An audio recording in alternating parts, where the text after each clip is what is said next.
নমস্কার বন্ধুরা, flavour fantasy আর cooking শোতে আপনাদের সবাইকে স্বাগত জানাই। গরমের দিনে কম তেল মশলা রান্না আমরা সকলেই পছন্দ করি। আমার আজকের রেসিপি হলো আলু বড়ি দিয়ে পাবদা মাছের ঝোল। খুব কম তেল এবং কম মশলা এই রান্নাটি করে দেখাবো। গরমের দিনে গরম ভাতের সাথে এরকম পাতলা মাছের ঝোল খেতে কিন্তু দারুণ লাগে। তাহলে চলুন আর কথা না বাড়িয়ে আজকের রেসিপি স্টার্ট করা যাক।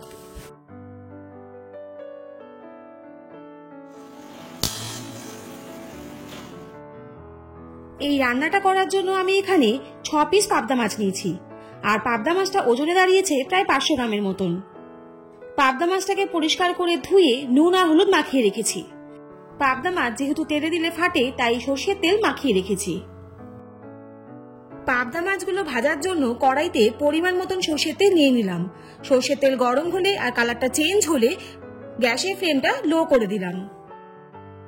গ্যাসের ফ্লেম লো করে এবারে কড়াইয়ের তেলের মধ্যে এক এক করে পাবদা মাছগুলো ছেড়ে দিতে হবে। প্রথমেই বলেছিলাম পাবদা মাছগুলোর গায়ে আমি সর্ষের তেল মাখিয়ে রেখেছিলাম, যাতে পাবদা মাছগুলো ফাটার প্রবণতা একটু কম থাকে। মাছগুলো 2 থেকে 3 মিনিট এক সাইড ভাজা হয়ে গেলে আমি অপর সাইডটাও ঠিক একইভাবে ভেজে নেব। দেখুন পাবদা মাছের কালারটা গোল্ডেন হয়ে গেছে। এবার আমি কড়াই থেকে মাছগুলোকে তুলে নিচ্ছি আর বাকি মাছগুলো ভেজে নিচ্ছি। মাছগুলো ভাজা হওয়ার পরে মাছ ভাজা তেলের মধ্যেই আমি 7-8টা বিউলির ডালের বড়ি দিয়ে দিলাম।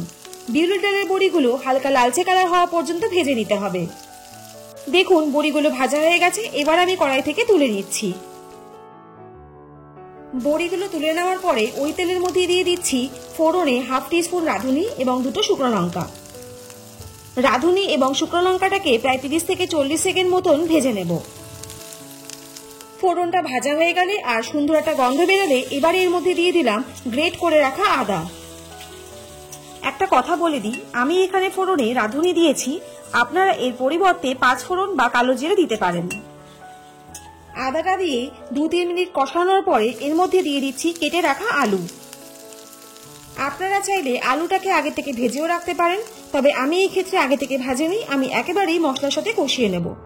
আলুটা দিয়ে 2-3 মিনিট নাড়াচাড়া করার পরে এর মধ্যে দিয়ে দিচ্ছি বেটে রাখা জিরে এবং কাঁচা লঙ্কা। মশলাটা দিয়ে আমি আলুর সাথে আরো 1 থেকে 2 মিনিট ভালো করে নাড়াচাড়া করে নিচ্ছি। এবারে এর মধ্যে দিয়ে দিচ্ছি 1/2 টিস্পুন হলুদ গুঁড়ো এবং 1 টিস্পুন লঙ্কার গুঁড়ো। ঝালটা অবশ্যই আপনাদের পছন্দ মতন দেবেন।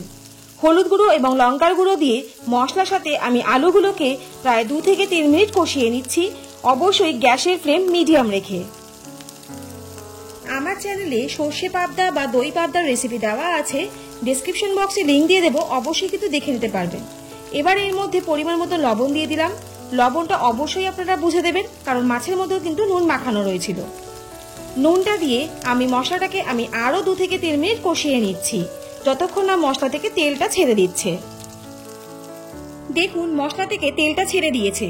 এবার এর মধ্যে পরিমাণ মতন জল দিয়ে দিলাম। জলটা অবশ্যই আপনাদের পরিমাণ মতন দিয়ে দেবেন। জলটা দিয়ে মশলার সাথে আর আলুর সাথে খুব ভালো করে মিশিয়ে নিচ্ছি একবার।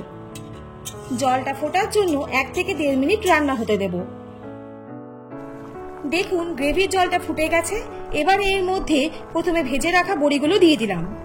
এরপরে দিয়ে দিতে হবে ভেজে রাখা পাবদা মাছগুলো। মাছগুলো দেওয়ার পরে গ্রেভির সাথে খুব ভালো করে একবার মিশিয়ে নিচ্ছি, আর মাছটা রান্না হওয়ার জন্য 3 থেকে 4 মিনিট রান্না হতে দিচ্ছি।